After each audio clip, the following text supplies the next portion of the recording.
Vamos dar ali. Olá, seja bem-vinda, seja bem-vindo a mais uma edição do Antes Tarde do que Nunca, esse podcast que foi criado para ouvir histórias de empreendedores, de gestores, de líderes, de gente que faz acontecer, gente que faz a roda girar, gente que inspira outras pessoas a empreender também. Antes da gente apresentar a nossa convidada de hoje, eu quero que você se inscreva no canal Antes Tarde do que Nunca no YouTube, aciona a sineta para saber quando as novas entrevistas são publicadas no canal, sempre terça-feira e quinta-feira às 7 da noite, mas se você acionar a sineta, o celular te avisa, olha, tem entrevista nova no canal, resolve. Tecnologia, né? Fica tudo mais fácil. Dá um like também, compartilha com quem você quiser, ajuda muito na divulgação do nosso trabalho. E também siga Antes Tarde do que Nunca no Spotify ou em qualquer plataforma de podcast, pode escolher aí à vontade. No Spotify tem vídeo, por sinal, um dos poucos podcasts que tem vídeo no Spotify. Então segue a gente lá também para ouvir as mais de 200 entrevistas que já temos, onde e quando bem entender fica bem mais fácil. Como diz o Pancho, lavando louça. Lavando louça. É que eu lavo louça e ouço podcast, então é o primeiro exemplo que eu dou. Tá? É o primeiro exemplo que eu dou. Lavando louça, viajando, dirigindo, dormindo, até porque não, né? Dos caras que pagam a nossa conta. Manda aqui. ver. Então, obrigado demais a ProWay, uma das maiores escolas em tecnologia, além de outros treinamentos que eles possuem, está buscando melhorar na sua carreira, está querendo mudar de carreira, conversa com esses caras, são pai e mãe do projeto Entra 21, já formaram mais de 7 mil desenvolvedores. Lugar maravilhoso, eles estão, para quem conhece Blumenau, na rua 7 de setembro, no edifício Tarumã, praticamente no último andar. Vai lá, tu é tratado como família. E se você é empresário e está querendo contratar pessoas, contrata a ProWay. Eles têm um programa que eles ensinam, vocês fazem uma contratação através da educação. Então eles ensinam essa galera e essa galera entra para vocês. E vou dizer, tá? Esse pessoal que é contratado através desse programa, eles dão muito, mas muito valor para a empresa e geralmente tu não tem um turnover muito alto. Conversa com a ProWay que certamente você vai ter algum programa específico para aquilo que você faz. Obrigado a Nayara, ao Sérgio e também ao Guilherme Tomil por todo o apoio que vocês dão desde o princípio desse projeto. Quero agradecer também, um é a escola e o outro é a fábrica da tecnologia, que é a Premier Soft. Premier Soft, a palavra já diz tudo, é uma empresa que faz tecnologia. Soluções, né? Quer melhorar um processo, quer fazer um aplicativo, quer fazer algo que vai trazer um pouco mais de tecnologia para aquilo que você hoje opera dentro da sua indústria, dentro do seu negócio. Conversa com a Premier, que eles são muito bons naquilo que eles fazem. Uma das melhores empresas para se trabalhar no Brasil, eleita pela segunda vez, agora com uma sede nova. A gente vai gravar 2 episódios lá. São muito carinhosos com a gente, renovaram de novo esse patrocínio. Obrigado demais. Eles também têm um produto para empresas que já têm tecnologia, né, sendo desenvolvida, que chama outsourcing. Você pode alugar desenvolvedores. Imagina, você pode trazer por um período rápido, né, novos desenvolvedores para aumentar as entregas do teu time. E depois devolve deles limpinho, cheiroso, seco e vistoriado. Obrigado demais a Premier Soft por todo o apoio que você tem dado para a gente, em nome do Rodrigo e também do JP Rodrigo, que veio aqui contar a história da Premier para a gente. E também a Isidoro Automóveis, a 8ª maior loja do Brasil. Vocês conhecem eles por vender muito carro, mas eles compram muito carros também. Então, não quer ir até a BR-470, que é terrível o trânsito para lá, exceto no sábado e no domingo. Vai no isidoro.com.br que eles vão até você. E agora eles inauguraram uma loja no centro, onde antigamente, que conhece Blumenau, antigamente se chamava Casa Royal. Vai ser uma loja modelo que vai ficar 2 anos... Aliás, é uma loja modelo que vai ficar 2 anos e meio. Além dali, tem também lojas em Itajaí, Navegantes e Jaraguá do Sul, de segunda a sábado. Mas tá difícil de ir até lá, não esqueçam, isidoro.com.br, chama eles no chat ou direto no WhatsApp. E para finalizar, essa galera que nos cerca e que faz um trabalho maravilhoso com todo tipo de eventos. Esses caras são o sinônimo de tecnologia em evento, que é a CRW. CRW, para mim, ela sempre foi muito parceira dentro da Bluesoft, dos negócios que eu tenho e também da SC Angels. E hoje eles nos patrocinam. Obrigado demais pelo trabalho que vocês fazem para a gente. Tá o David aqui e também tá o Kleber, sempre dando um jeitinho para encaixar, né? Que não é fácil encaixar as agendas de todo mundo. E se você está pensando em comunicar... Esse painel é montado cada vez que a gente vai gravar, ele não fica aqui pronto. Exatamente. Então, imagina o trabalhão que isso dá para eles. Com certeza. Então, está pensando em comunicar através de um evento, não faz uma porcaria, porque é o nome da tua empresa que está se comunicando, faz uma coisa bonita, contrata esses caras da CRW, que eles são excepcionais no que fazem. Obrigado, Kleber, David, por todo o trabalho que vocês fazem. E, rapidamente, os dois apoiadores, que é a Economia SC e também a AMP, que é a casa que a gente tem o nosso estúdio aqui. Obrigado demais também por ter acreditado na gente. Eu acho que desde o episódio 100, eles trouxeram a gente para cá e daqui a gente não saiu mais. Obrigado, café maravilhoso que tem aqui, não esqueçam de beber. E quem que a gente está falando? A gente está falando, a gente vai conversar, a gente vai começar a conversar com a Regina Sardanha. É isso, né? É Sardanha mesmo. Sardanha. Ela é CEO do Grupo Linear, uma empresa bem bacana aqui de Blumenau, uma indústria, na realidade. Eu tive o prazer de acompanhar um pouco do início dela, quando escrevia no Jornal de Santa Catarina. Né? Em 1800 e pouco. Exatamente. Não faz tanto tempo assim. Faz o quê? Não faz 15 anos que tem o Grupo Linear, né? Não me envelheça. Por favor. Eu já tô bastante Eu tentei envelhecer o Punch e me ferrei. Já tô bastante tempo lá, né? A empresa tem 13 anos. 13, né? Desses 13, 11 faço parte. 11 estás lá já. Meu Deus, mas ela tem uma cara tão novinha, estás lá desde que idade, então? É por isso, não vou nem perguntar. Ela começou aos 14 lá. Parece. Obrigada. O Grupo Linear, para quem não sabe, faz ralos, né? Pelo menos esse foi o produto que eu conheci lá no início e acho que até hoje vocês estão especializados nisso, né? Segue fazendo ralo. Para quem não sabe, linear não é à toa o nome, mas a solução que eles encontraram foi fazer um ralo linear. Não fazer um ralo redondo, quadrado, como a gente está acostumado, né? Mas fazer uma coisa linear lá no cantinho da parede, junto com a parede, para não aparecer tanto e tal. E ser eficiente também, imagino eu, né? Muito mais, né? Porque se tu pensa num buraquinho e só gera um caimento para um ralo muito maior. Para quem vai construir é ótimo, né? Você só faz uma inclinação, não precisa fazer todos inclinados, desculpa. Ok, vocês estão super especialistas em ralo, né? Muito bem, fizeram super bem a lição de casa. Que bom. É isso mesmo. Bom, a empresa começou em 2009, depois da feliz surpresa de ganharmos um prêmio internacional, que premia justamente não só o visual, né, a questão da beleza, da estética, mas a solução também. Mas a solução de design como na amplitude da palavra, né, que tem a ver com beleza, que é o que nos remete primeiro, mas tem a ver também com funcionalidade. Então, nós costumamos, assim, no nosso ambiente interno e até nos nossos treinamentos, falar que nós apresentamos ao mercado, 13 anos atrás, soluções. Né? Soluções para resolver uma série de problemas decorrentes do ralo. Então, além de um produto, começou sendo um produto inovador e um produto premiado, que nasceu dentro de uma loja de material de construção aqui da nossa cidade. Que legal. E aí, no caso, teve que haver uma escolha ali, né, entre segue comércio ou segue desenvolvendo soluções. E daí, daquele produto, hoje nós temos uma gama de mais de 200 opções de aplicações. Nossa. E, recentemente, né, adquirimos a Paulista Top Max, que agregou mais uma quantidade semelhante de itens aí no nosso portfólio. O que faz a Paulista exatamente? A Top Max, ela foi uma aquisição, foi uma fusão, né? Uma aquisição. A Top Max se posicionava um pouco como concorrente nosso. E aí a gente acabou entendendo a oportunidade dessa junção. Então, compramos essa indústria que ficava em São Paulo e agora ela mudou para Blumenau, né? Está em Blumenau. Poxa, pela primeira vez a gente fez o trabalho contrário. Geralmente a gente é comprado por São Paulo. De vez em quando a gente faz isso mesmo. Regina, parabéns, gostei já. Tem muita informação aí, eu quero ir aos pouquinhos. Primeiro, essa questão de começar primeiro o produto e depois a indústria, né? É inusitado. É inusitado, exatamente. Quem é que teve esse estalo de desenhar isso, de projetar essa solução? O nosso fundador foi o seu Souza, né? O seu Salmo de Souza. Ele foi o inventor desse produto, que foi pioneiro no Brasil. Existiam, né, algumas similaridades de formato em outros lugares do mundo, em algumas redes de hotéis, mas eram bastante restritos. Mas nada que funcionasse aqui para o nosso país, né? Porque cada país tem suas particularidades aí na hidráulica. A construção, né? Então, nesse conjunto de normas, não existia nada que fosse compatível com o Brasil. Ele já era comerciante há muitos anos, a vida inteira trabalhou no ramo da construção. Civil, né? A formação dele era administração, comércio exterior, tipo, nada a ver.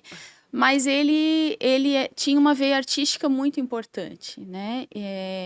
Infelizmente, há um ano e alguns meses a gente o perdeu, né? Ele faleceu, mas ele deixou um legado muito, muito importante. Então, dessa loja, ele tinha sempre como ele tinha essa veia artística, ele tinha muito essa coisa de apresentar coisas novas, desenhar projetos exclusivos para clientes, mesmo não tendo formação de design, tão pouco de arquiteto, tão pouco de engenheiro. Mas a bagagem dele era grande. Então, eu tive a oportunidade de trabalhar com ele. Ele só fez a faculdade errada, né? Eu não entendi também, mas enfim. E eu tinha um hábito, assim, carinhosamente, de chamar ele de enciclopédia. Então, eu dizia assim, vamos consultar a enciclopédia. Vamos lá na Barça. Era porque, de novo, você está me envelecendo. Mas, ok. Ele falando da Barça. Devia falar não, assim, o que é Barça, gente? As novas gerações não sabem o que é isso. Não sabe, a gente já explicou aqui, de vez em quando a gente explica. Era nosso Google. Exatamente. Vamos explicar. Google, físico. E, então, ele era nosso enciclopédia realmente hidráulica, ele tinha muito conhecimento e ele tinha o traço. Então, assim, ele tinha o traço do artista mesmo. Então, ele começou dentro dessa loja querendo solucionar um problema de um cliente, começou a fazer os primeiros desenhos, aperfeiçoando alguma coisa que ele já tinha visto, como eu falei, similar, mas nada tropicalizado. É um termo que a gente usa. Esse problema que o cliente trouxe? O cliente nós tínhamos naquele tempo uma revolução aí no mercado cerâmico. Então, os pisos começaram a crescer de tamanho. Exato. E os ralos continuaram sendo os mesmos. Os chuveiros também começaram a ser chuveiros mais fortes, mais potentes, não necessariamente com mais água, mas com mais pressão. Sim. Né? E pressurizadores, enfim. E o ralo continuava sendo o mesmo. E aí, o que acontecia com esses pisos de grande formato? Eles vieram num preço alto, então não era acessível a qualquer bolso. E aí, o que acontece na hora de instalar o ralo? Você tem que cortar o piso em muitas partes. E aí, o que acontece? O risco de estourar uma peça que é super tensionada, como um mármore ou como um porcelanato, é muito grande de perder essa peça, né? E aí é caro, né? Continua sendo caro, mesmo com alguns pisos mais acessíveis hoje, mas na época era inacessível, né? Então, nenhum instalador queria instalar ralo. E aí, esse cliente, na época, tinha comprado uma peça, era um Silestone, inteiro, e ele queria colocar essa peça inteira dentro do box. Ele tem as veias, tudo pra aí, não perdeu ficar, a peça, acabou-se, né? Para não ficar nenhum tipo de rejuntamento dentro do box. Claro. E aí não tinha ralo para solucionar. Lógico. E aí, nesse meio tempo, aí ele voltou na loja muito indignado. Poxa, mas como é que vocês não têm uma solução? Porque aqui vocês têm tudo. Enfim, não tinha essa solução.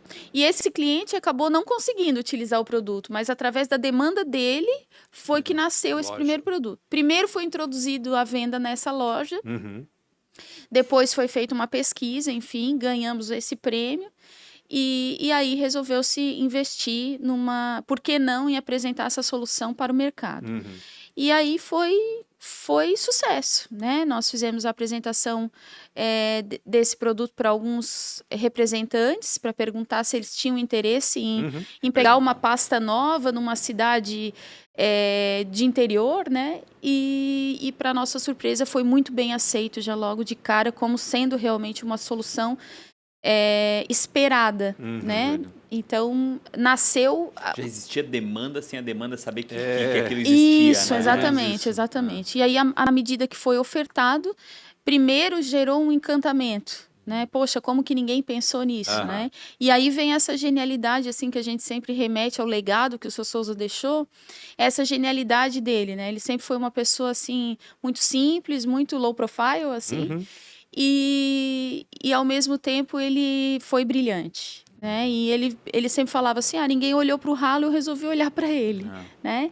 E se beneficiou dessa experiência, expertise que ele tinha, fornecedores, conhecimento em materiais, e acabou até a ocasião do falecimento dele participando ativamente do processo criativo da empresa. Que legal. Ele substituiu, ele trocou a loja pela indústria? Sim, aí ele fechou a loja, que ele tinha, porque ele entendeu assim, começou a ter uma repercussão importante, e aí ele precisou tomar uma decisão, né? Aquele que foi comerciante a vida toda precisava tomar uma decisão de virar um industriário, E aí buscou um sócio, alguém que tivesse um pouco mais de expertise nesse contexto industrial, e conseguiu, e aí só que foi. De pensar, né, que ele tinha um projeto que nasce meio grandioso e não vendeu a patente, né? Porque às vezes o caminho mais rápido é dizer, não, montar uma indústria, né, do zero não é uma coisa tão simples assim, né? E ele não, ele foi por esse caminho de... Sim, ele inclusive, bom ter tocado nesse tema, porque ele também ele teve tanta confiança de que era uma ideia muito inovadora e que realmente seria um case de sucesso. E ele fez também, ele tomou esse cuidado de tomar as precauções com relação às propriedades intelectuais, né? Então, ele foi precavido nisso também, né? Ele entrou com processo de pedido de patente, desenhos industriais, e que a gente carrega também isso como uma proteção para nós, né? Não uma blindagem quanto à concorrência, porque... Eles mudam um pouco e no fim ultrapassam. No Brasil, infelizmente, não é tão sério isso, né?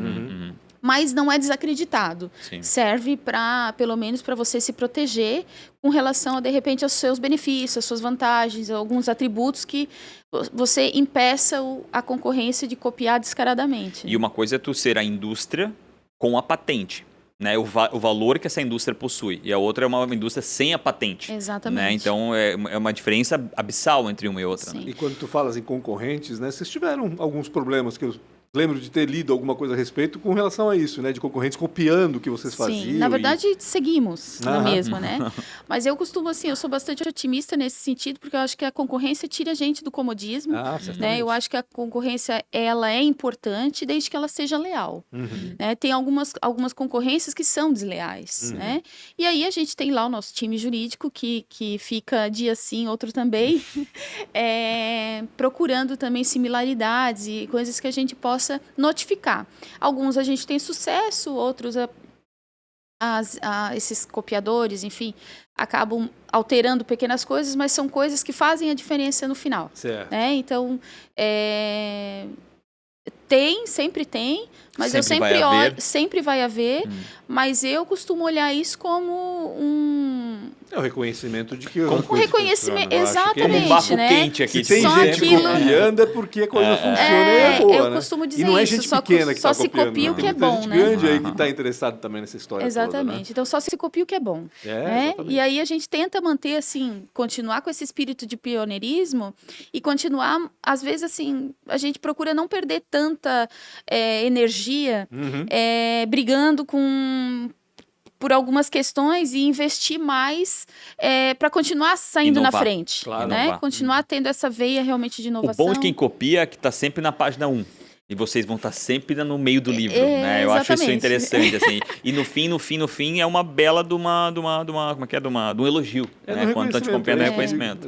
Eu queria saber, tu fala com uma certa distância, né? E a gente geralmente vê um CEO como alguém familiar que chega lá. A nossa região é uma região forte de empresa familiar. E tu fala com uma certa distância, inclusive fala que tu entrou 2 anos depois da fundação da empresa. Sim. Eu queria escutar um pouco da tua história, né? Tu fala muito da história do fundador, mas como é que foi a tua história? Tu é parente dele, tu não é parente dele, tu começou no material de construção, foi para a indústria, como é que foi um pouco? É um assunto sensível, hein? Mas, opa! Vamos lá, né? Eu adoro assunto sensível. Não temos nada a esconder, né? Bom, na verdade, eu fui nora. Ah, entendi. Eu fui nora do Seu Souza por um bom tempo. Chegou a trabalhar na material de construção, não? Trabalhei na loja com ele. Como é que era o nome do material? Existe ainda, não? Não existe mais o material? Chamava Bad House. Bad House. Era uma loja... Poxa, eu lembro desse nome, é bem forte. Eu lembro uma loja... da letra, das fontes, isso, que era meio... alemã. Meio gótico. Assim, né? Isso, exatamente. O Seu Souza tinha... Primeiro ele, a esposa, né? Tinha a dona Dalva. Eles tinham um comércio em São Paulo. Eles são de São Paulo. E eles queriam melhor qualidade de vida, vieram... Deu burnout. Todo mundo que dá burnout veio pra Santa Catarina, cara. E aí, em 93, eles vieram para para Santa Catarina, já tinham visitado aqui por conta da Oktoberfest e tudo. E aí eles resolveram viver aqui. Então montaram uma loja aqui e continuaram com a loja lá, ficaram alguns anos fazendo essa ponte entre loja lá e loja aqui. Fixar aqui. Até se fixar, justamente, até se fixar aqui. Vieram eles, o casal e 2 filhos. Aí eu entrei para a família, eu tinha outra ocupação, trabalhava em outra empresa. E depois que eu tive o meu primeiro filho, eu, não satisfeita com a empresa onde eu trabalhava, eu recebi o convite para trabalhar na loja. Essa empresa ainda existe? Existe. Ah, legal. E aí eu vim trabalhar na loja. Mas eu falo com uma certa distância, porque eu procuro, tanto eu quanto o seu Souza, enquanto era vivo, a gente procurava sempre dizer que nós tínhamos uma coincidência familiar. Legal. Né? Boa. Por quê? Primeiro porque eu sempre fui até um pouco criticada por isso. Eu sou super chata, sabe? Chata nesse quesito profissional. Entendi. Eu gosto de separar muito bem as coisas. Eu sempre fui uma funcionária formal na loja, formal. Não aquela coisa de empresa familiar que vai entrando um, vai agregando o outro e por aí vai. Não, eu sempre fiz questão de ser uma funcionária certinhas, formal, tem que ser com o meu Tu cargo. não estava lá pela proximidade familiar, tu estava lá porque tu era excelente naquilo eu tinha que fazia. maior pânico, ainda tenho, mas assim, desse negócio do nepotismo, sabe? Então, e o seu Somos Souza... dois. E o seu Souza era uma pessoa muito reta e muito séria nesse sentido também, né? E assim, com ele não tinha Era direto, parente, não entendeu? tinha uma curva, ia não direto, tinha parente. Era horário, ele era super rígido. Ele tinha uma rigidez, assim, apesar de ser uma pessoa boníssima, calma, super tranquila, mas ele era muito sério com relação às regras, muito correto.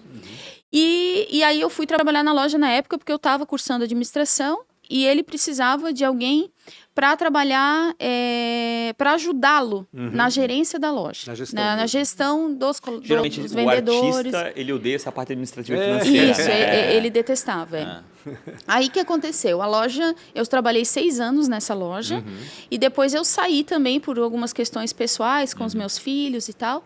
E aí, quando aí voltei, fui trabalhar em outra empresa, depois que retomei o mercado de trabalho, fui trabalhar em uma outra empresa. E aí, em 2011, no final de 2011, a família me chamou novamente para, de novo, suprir uma necessidade de gestão. Aí eu já tinha... Já da indústria daí. Já da indústria. Legal. Porque daí o que aconteceu nesse processo, nesse gap aí entre 2009 e 2012, janeiro de 2012, que foi quando eu comecei. Nesse processo, a empresa fazia parte de um grupo, que é o Grupo NS. Aqui, sim, né? sim, ele teve aqui. O Fábio teve aqui. Isso, sim, o Fábio e o seu Souza eram sócios. Entendi. E depois o Fábio entendeu que não era muito o negócio do grupo, enfim, e eles desfizeram essa sociedade. Vendeu a participação dele. Isso, exatamente. O seu Souza comprou novamente a parte dele e entraram outros sócios investidores. Legal. Nesse processo de mudança de quadro societário foi onde eu fui chamada. Por quê? Porque a gestão, até então, a gestão administrativa ficava por conta da ANS, e a gestão comercial ficava por conta do seu Souza, e a parte de criação industrial ficava toda pela expertise do Souza. E aí, nesse processo, foi onde eu entrei. E aí, nesse meio tempo, eu já tinha dito que nunca mais ia trabalhar com a família, aquele negócio que já deve ter todo mundo passado por isso. Sim. E... Fosse seduzida novamente. Sim, não vou dizer para vocês Eles que não houve... Eles devem ter pago o preço de ouro por ela. Uma pressão familiar, mas a pressão familiar não foi assim, Regina, você precisa vir, né? Sim. Não, foi, Regina, a gente acredita, né? Por isso que eu digo, o seu Souza, tanto o seu Souza quanto a dona Dalva, eles são pessoas que são muito... separam essas questões familiares. Bem, isso. E o seu Souza era mais ainda, né? O seu Souza era meio que nem eu, assim, bastante rigoroso com isso. E aí olha, Regina, você tem potencial, você tem capacidade, você tem uma coisa que a gente precisa, que é confiança. A gente precisa montar, bem, né? Você não só tem a formação que a gente precisa, você sempre está fazendo cursos. Eu nunca parei de estudar, então eu sempre fui me aperfeiçoando. Então eu fiz pós-graduação, fiz outra pós-graduação e assim, e a gente precisa de uma pessoa capacitada. Por que não você, né? E aí, ok.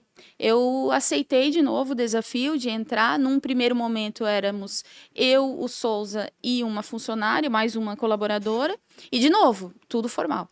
E aí, faz alguns anos, eu me separei e sigo na organização, né? Então eu digo Porque assim... é muito bacana, Isso né? é uma Vamos combinar. prova espetacular do teu trabalho, De né? que não tem nada a ver exatamente. a E da relação separação familiar. deles Eu também. digo sensível porque, sim, claro, claro. eu já fiz parte desta família. Eu digo que marido não é muito parente, mas, né? É um parente não pior. é um vínculo... É um parente pior, porque tu escolheu ele. Pois é. É verdade. E mesmo assim, né? Eu tenho outro relacionamento, enfim. E a gente tem... Por isso eu digo que a empresa começou profissionalizada.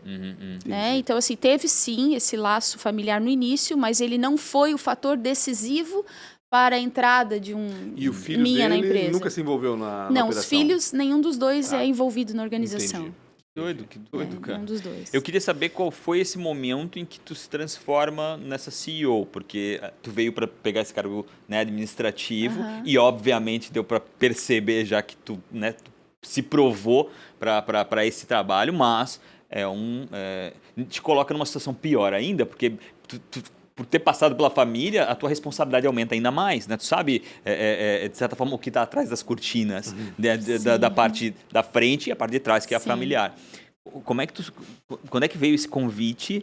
Quanto tempo tu tinha já de indústria? Como é que foi para ti nesse momento? Foi difícil. Foi bastante difícil. Na verdade, todos os dias ao longo desses 11 anos não foram dias fáceis, né? E o mundo do CEO, ele é muito solitário, porque à medida que você vai galgando outros estágios aí na hierarquia de uma organização, vai ficando cada vez mais pesado e determinadas decisões. Eu até escrevi um artigo que eu tenho um nome bem sugestivo, que é Mandar é Fácil. Só que mandar não é nada fácil, gente, sabe? Criar uma estrutura e demandando e às vezes você vê o controle. A empresa vai crescendo e você vê o controle saindo assim das tuas mãos, né? E você precisa delegar e precisa confiar e precisa... Enfim, eu costumo dizer que a gente precisa se despir nesse momento de qualquer vaidade e trabalhar muito a confiança, muito dados, né? Eu sou uma pessoa de muitos dados, de muita análise e cansa. De fato cansa. Mas a gente vai administrando, né? Vai passando um dia de cada vez. Tu lembra em que ano que foi que tu recebeu essa estrela? Eu fui nomeada diretora executiva, que é o cargo de CEO, fazem 6 anos. Bastante tempo. Fazem 6 anos. Por ser a autoridade máxima dentro da organização, pelos sócios, né? O Souza, de novo, por essa questão dessa postura profissional, o Souza nunca se envolveu na parte de gestão, efetivamente, nada de processos, a parte operacional. Ele nos ajudava nessa parte que eu comentei ali no começo, da nossa enciclopédia, né? Mas a contribuição dele, ele tinha um cargo também dentro da empresa. Ele era um consultor ali, um conselheiro. Ele tinha 2 papéis. Ele era o nosso diretor de desenvolvimento de produto, né? E ele era um conselheiro. Então, assim, algumas decisões, como ele era o sócio administrador, ele era um apoio, né? Então, assim, por ocasião do falecimento dele, eu perdi um suporte enorme, muito grande, né? Um suporte... Ele era... Teu porto seguro, vamos dizer assim. Né? Ele me ajudava muito. E hoje a gente não tem nenhum sócio ativo, né, na empresa. Então, por mais que a dona Dalva é a sócia administradora hoje, herdeira, mas eu presto conta com ela e com as outras sócias, mas ela não exerce uma função, né, um cargo dentro da organização. Não está na operação.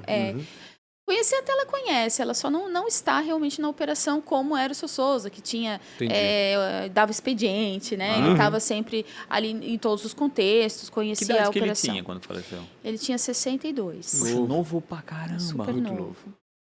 Infelizmente foi acometido aí por um câncer e foi muito rápido. Muito rápido. Foi muito sempre. rápido. Foi uma perda. Eu queria saber um pouco dos números de vocês, o que pode ser revelado, né? Tamanho de time, como é que vocês estão vendendo. Exatamente. Também, né? Porque... Bom, a empresa hoje nós temos alguns canais de vendas.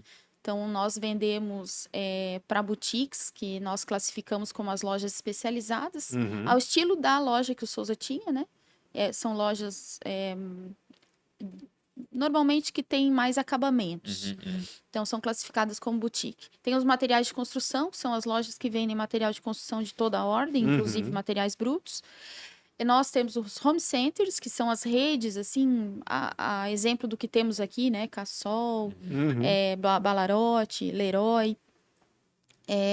São esse tipo de loja. Quantos pontos de venda vocês têm no Brasil inteiro? Hoje a gente tem, assim, mais de 5 mil clientes cadastrados, né? Que é o B2B não são daí, né? todos ativos, né? Quando fala do teu cliente, não é o final, né? E a gente tem também, né? né? Eu tenho exportação, hoje a gente exporta para 9 países. Olha que legal. A maior parte aqui na América Latina e também em Portugal. Estamos abrindo uma frente de trabalho na Espanha e também nos Estados Unidos. A gente trabalha também com B2C através do nosso e-commerce. Então, nós temos um e-commerce próprio, faz 1 ano e meio, já com positivação, com bom resultado. Então, e trabalhamos com as engenharias, que são as construtoras. Né? E também temos um canal de atendimento direto. E algumas ferramentas que a gente tem no nosso dia a dia lá do comercial, que também envolvem um pouco de trabalho de prospecção por telefone ou por e-mail, né? A gente também trabalha com a carteira de nativos, então a gente tem uma dinâmica bem ativa no nosso setor comercial. Me parece muito uma empresa de tecnologia, assim. Sabe quando tu fala e ativação. Sim. A gente também tem uma particularidade bem interessante, que tem tudo a ver com a nossa região, que a gente tem alguns processos também que são terceirizados. Então, isso vem muito da nossa raiz têxtil aqui, né? Do nosso polo têxtil, que é aqui em Blumenau.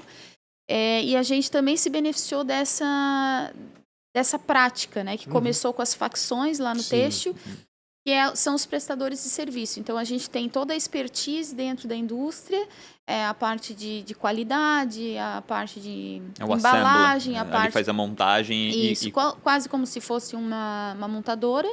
E temos alguns processos de industrialização que são terceirizados, nos aproveitando, nos beneficiando da expertise que nós temos, por exemplo, próximo daqui da parte plástica, né? E a parte de alumínio também um pouco mais distante. Com a vinda da Top Max para o grupo, a gente entrou em outras matérias-primas que eram desconhecidas ainda para nós, que era o alumínio, então eram produtos complementares, com foco mais de área externa, então a empresa veio complementar. Então a empresa ela tem um modelo de gestão muito enxuto, né? A estrutura é enxuta, e a gente faz o que a gente sabe fazer de melhor, que é criar e vender. Eu queria falar com a compra, né? Com esse M&A que vocês fizeram. Como é que foi isso para ti? Quanto tempo foi que aconteceu? E como é que foi trazer essa carga maior ainda para ti? Teu salário dobrou daí? Como é que Vamos enviar esse link depois, né, do episódio para quem as sócias da empresa, né? Como um pleito. O Rafa acha que meu salário deve ser dobrado. Venham através dessa. Na verdade, assim, essa oportunidade ela aconteceu por pesquisa. Como a gente tem um P&D importante, a gente valoriza muito, a gente vê que o nosso cliente busca mesmo o produto, é uma expectativa que a gente vem tentando, né, equilibrar, mas o nosso cliente está sempre esperando inovação.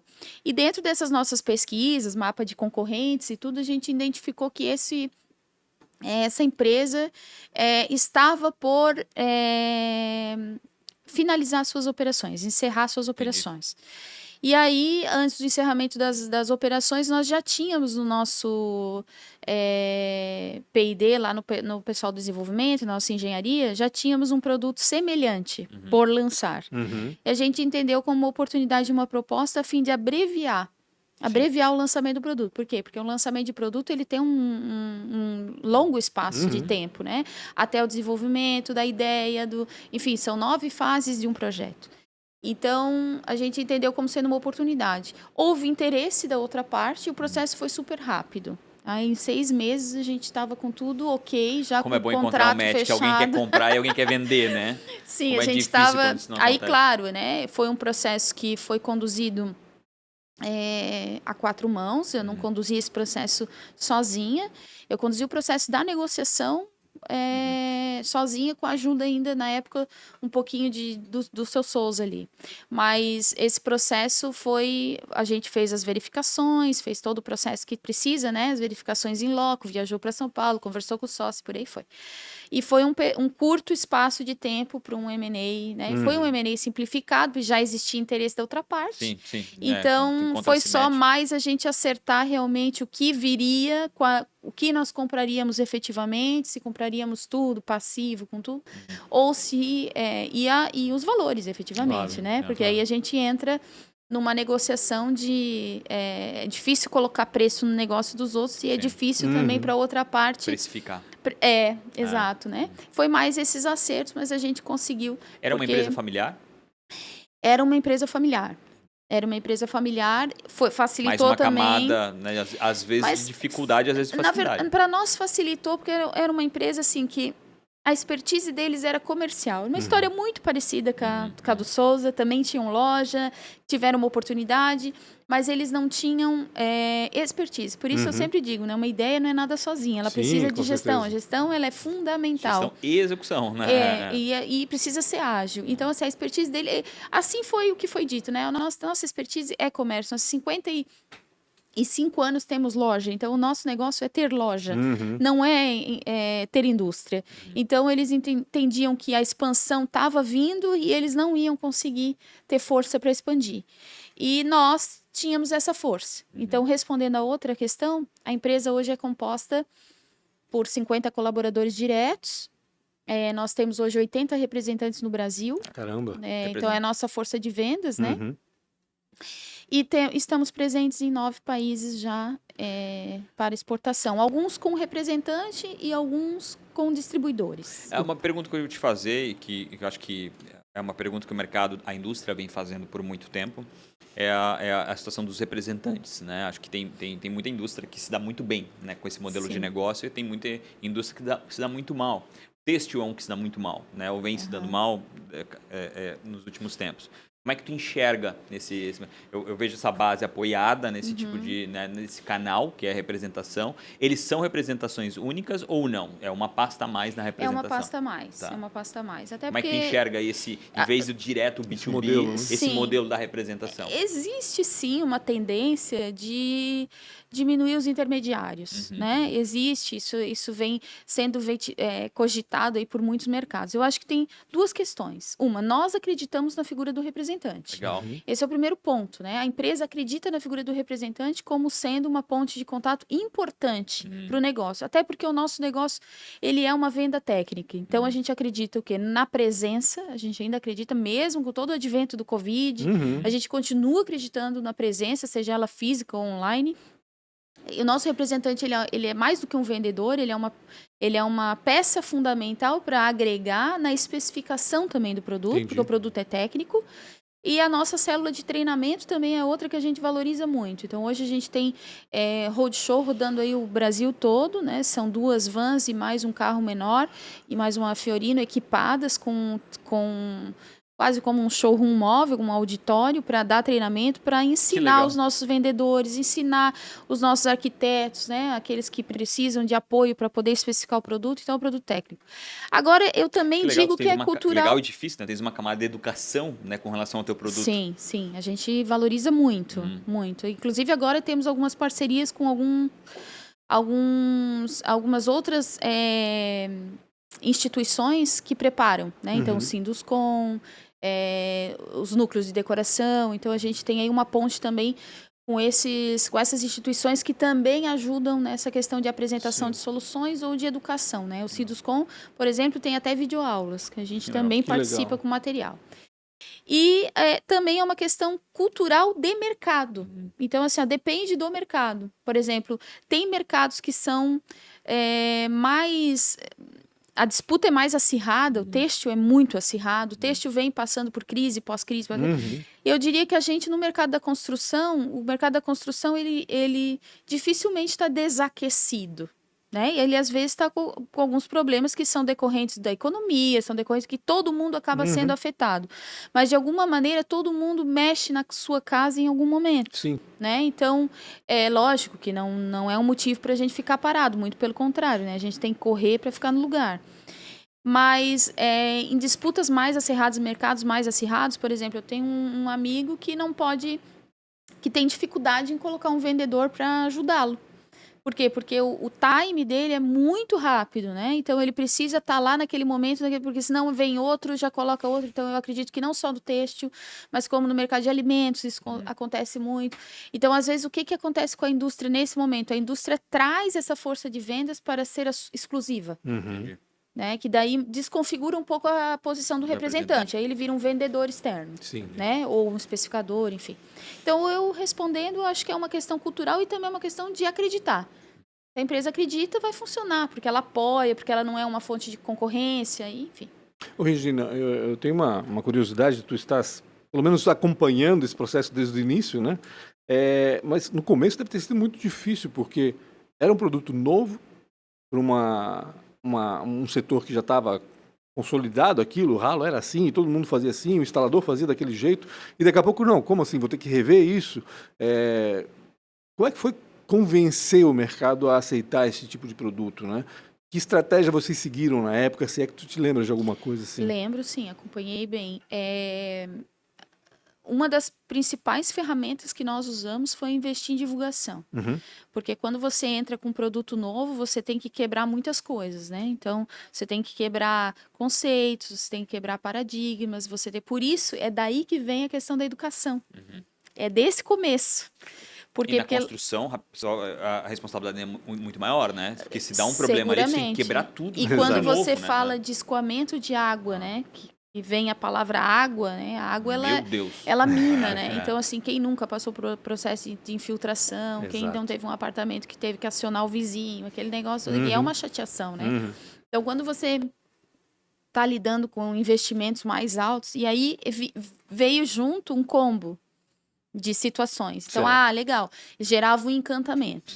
Só que ele custava muito mais caro. Pois é, tem isso também, né? Ele custava muito mais caro, ele resolvia, aí o apelo primeiro, mas ele é só mais bonito, então a gente teve que colocar lá o porquê que ele era melhor, porque ele custava mais. Convencê-los de que era mais eficiente também. Isso, então assim, todos os benefícios e atributos foram algo que a gente precisou trabalhar muito forte para conseguir chegar na esfera do especificador. Isso também, dependendo do mercado que você atua, no nosso mercado da construção, a gente conta muito com os especificadores, né? E quem são os especificadores e os formadores de opinião? São os arquitetos, os engenheiros, os instaladores. Então, são os designs de se esses interiores. três não concordarem com você, ferrou, Os profissionais esses profissionais da construção, você precisa instruí-los e assegurá-los. Porque assim, primeiro você está trabalhando ali com uma série de garantias. E, de novo, você está falando de construção, é bem isso. Então, você está falando da assinatura do arquiteto, se ele fez mal um projeto, ele que vai ser responsabilizado. Então, o instalador, se ele não souber instalar, mais um problema porque que pode vir de você. Exato, porque vai achar que o problema é do ralo, e na realidade foi o problema do instalador. Isso acontece com o ar-condicionado. Assim, o cara vende o ar-condicionado, quem instala fala, daí o cara que instalou fala que o problema é do ar, e o cara do ar fala que o problema é do instalador. E daí o cara, né, aí o dono da obra, que somos nós, a gente pega o ralo, né, ou o ar-condicionado e volta para devolver, porque não funciona. Então, todo esse processo educativo, ele precisou acontecer. E aí o processo foi conjunto. Então, a gente investiu muito em marketing, né? Na divulgação, seja ela uma divulgação institucional, técnica e também a parte de treinamento. A inteligência de mercado de vocês foi que eu acho que o ganhador que consegue fazer esse efeito J, né? Porque no começo é difícil, ele não anda, mas depois ele escala. Mas é porque vocês sabem, vocês doutrinavam o mercado, né? Vocês estavam em contato com o mercado, então... na verdade, assim, você trabalhar em conjunto. E assim, era depósito da expectativa de toda a vida ali dos seus sogros e família, tudo, era essa, né? Esse negócio tem que dar certo, né? Não tem plano B. Não tem plano B. E eu E ainda digo que deixar o plano... negócio anterior para investir numa coisa nova, sim. né? Então, assim, risco não mesmo. tinha plano B, porque o plano B, cara, só serve para estragar o A. É verdade. Né? Então, foca no A e vai. Dá-lhe com os dois pés. E dá-lhe, exatamente. Eu preciso fazer as perguntas já? Acabou. Meu Deus. Mas vai. Não. Ela vai ser rápida. Eu só ia, na realidade, agora até esqueci a pergunta que eu ia fazer. Vai Eu tenho com os teus perguntinhas 4 pra lá. Vai com os fazer. teus 4. Pra Se eu lembrar, eu finalizar vou e deixar em interromper as paz. tuas 4. Tudo bem. Qualquer coisa a gente volta para a parte Não, das eu ia falar, na realidade, agora eu lembrei. Agora se sossega. Eu ia falar de pandemia, né? Porque o setor de construção civil explodiu na pandemia, né? Sim. Vocês O cresceram, sorriso que ela deu cresceram aí por dentro. muito, né? Nós Quanto crescemos. que vocês cresceram? Me dá um parâmetro, assim, só para ter uma ideia Nós do... crescemos, assim, nos últimos anos, na média de 35% Caraca. Ao ano. ao ano. Caramba, muita coisa. É, Dobrou em e- 3 anos. Uma empresa que já vinha de alguns 2020, anos. que foi o pior, né, da pandemia, mas eu acredito que, assim, de novo, né, tem a ver com o mercado também e tem a ver com o trabalho que a gente faz. Ah, sim. De novo, eu falo, eu não é porque eu sou gestora, mas eu valorizo muito o trabalho de planejamento. Então, assim, ó, você tem que ter... A primeira coisa que nós fizemos quando veio a notícia do Covid foi montar um comitê de crise. Então, assim, vamos montar. E não é assim, meu Deus, mas eu vou montar um comitê, parece um nome assim, né? Não, eu vou montar um comitê, gente, de 4 pessoas. É discutir o Entendeu? que vai fazer. É chegar ali, dividir a responsabilidade, é tentativa, é erro Ainda e mais que era algo acerto, novo, né? é tentativa Todo e mundo tem erro. percepções diferentes. E é assim, medidas preventivas para depois ter que consertar depois, se precisar demitir, demite, se precisar contratar de novo, recontrata, e assim era diária, as decisões eram diárias, passaram a ser diárias. E a gente teve, assim, muita valorização da casa nesse período. Exato. Então, eu acho que é uma coisa também, se existiu alguma coisa boa nisso tudo, eu acho que é esse resgate do lar. Total, né? total. É resgate do lar, da família, enfim. Então, a gente também acabou nos beneficiando desse processo. E o que aconteceu? As pessoas pararam de... Porque teve um boom, assim, de viagem, né? Então, assim, a população começou a emergir um pouquinho financeiramente e começou a experimentar a viagem, começou a viajar. Sim. Não foi mais possível viajar. Ficou mais tempo dentro de casa, olhou para aquilo Começou que não estava... Olhou para aquilo que já não estava legal. O lençol estava rasgado. E acabou cortina de priorizando o quê? O seu bem-estar. Porque no final das contas, quando tudo vai mal, né? O que tem que estar bom? Ponto. Né? Você tem que olhar para dentro Tu tem mínimo, que olhar para dentro de ti, da tua casa, exatamente. no lugar no teu reduto, teu né? ambiente, faz diferença. No teu no teu ambiente, ecossistema. as pessoas que você ama, enfim, é isso. Qual foi a maior dificuldade ou uma péssima escolha? Não pode falar o casamento. E ele já vira a cara, assim, né? Não, Pô, gente. mas que perguntou, não fui eu, tá? Eu já casei de novo, gente. Eu olha. super acredito no casamento. Na vida, tá? Qual foi a Na maior péssima? vida. Na vida, na profissão, enfim. Olha, Não, eu acho que por mais que eu tenha como profissional uma história de sucesso, conduzindo uma empresa com excelentes resultados, né? Eu sempre pude entregar excelentes resultados. Muitas vezes eu não me priorizei, né? Isso eu tô falando, assim, na parte pessoal, né? Então, assim, você falou ali antes da brincadeira do burnout, eu não desenvolvi burnout, mas desenvolvi um transtorno de ansiedade, e isso já me rendeu alguns perrengues, né? Então, assim, a terapia me ajuda, enfim, recomendo para todos, não tenho a menor vergonha em falar isso, porque eu acho que isso é um autocuidado. Exato. E eu escrevi também, tive a oportunidade de escrever um capítulo de um livro que fala sobre maternidade e carreira e sobre como conciliar essas coisas, né? Então eu vejo assim que às vezes eu não priorizei, às vezes eu acho que eu sou meio workaholic, sabe? E eu não tinha hora, não tinha momento, né? Então, e hoje eu vejo assim que eu posso ser tão eficiente quanto cumprindo uma carga horária. Sim, estabelecendo, né? Estabelecendo limites. algumas regras, alguns exatamente. limites.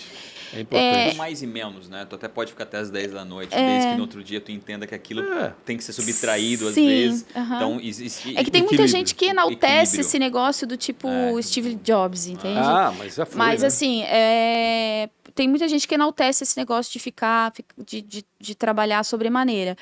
E eu vejo que às vezes é um pouco de ineficiência, sabe? Hoje eu digo, é um pouco de ineficiência. Acerto é a mesma coisa. Né? Um grande acerto, eu acho que foi ter depositado bastante ousadia em dizer, como eu disse, assim, você me perguntou do começo, eu acho que eu não cheguei a responder como é que foi esse começo para mim, mas eu cheguei um dia pro Seu Souza na sala dele e falei para ele assim, Seu Souza, eu não sei se eu vou conseguir, né? Eu acho que vocês levantaram a régua muito alto para mim, eu tenho 29 anos, eu não sei se eu vou dar conta, né? E aí ele olhou para mim e falou para mim assim, bom, Regina, se você errar, nós vamos errar junto. E se você acertar, nós vamos aprender junto. E só por tu ter questionado isso já te torna a pessoa certa, sabe? Porque só tu se questionar, eu acho que eu não vou conseguir, quer dizer que você estava fazendo de tudo por aquilo. Desculpa, tive que interromper. Sim, e aí assim, eu dei muito por essa organização, não só por ela, mas pela minha carreira, para me tornar a profissional que eu sou. E nesse mesmo livro eu comento, né, que eu nunca tive um grande sonho, eu sempre tive um sonho de casar, vestir de noiva, essa coisa, não fiz. Mas diz o meu marido agora atual, meu namorado, que sim, que eu vou realizar esse sonho, né? Então, assim, ele vai assistir isso aqui, ele vai ouvir com uma pressão, corte, né? Vou mandar um corte pra ele. Mas assim, eu falei isso na frente da minha namorada. Eu tinha um grande sonho, e o meu sonho eu consegui realizar, né? Aos meus 40 anos, eu me sinto realizada porque eu queria ser uma grande profissional. E sem falsa modéstia, eu me sinto realizada profissionalmente. Legal. Gina, quem foi eu acho que eu sei a resposta, mas eu tenho que te perguntar. Quem foi um mentor na tua história, ou é ainda? Quem foi uma pessoa que te inspira ou te inspirou? Foi o Seu Souza, né? Foi o Seu Souza. O Seu Souza, ele entrou na minha vida num momento muito delicado, era um momento que o meu pai estava distante, então ele em alguns momentos assumiu esse papel de pai para mim.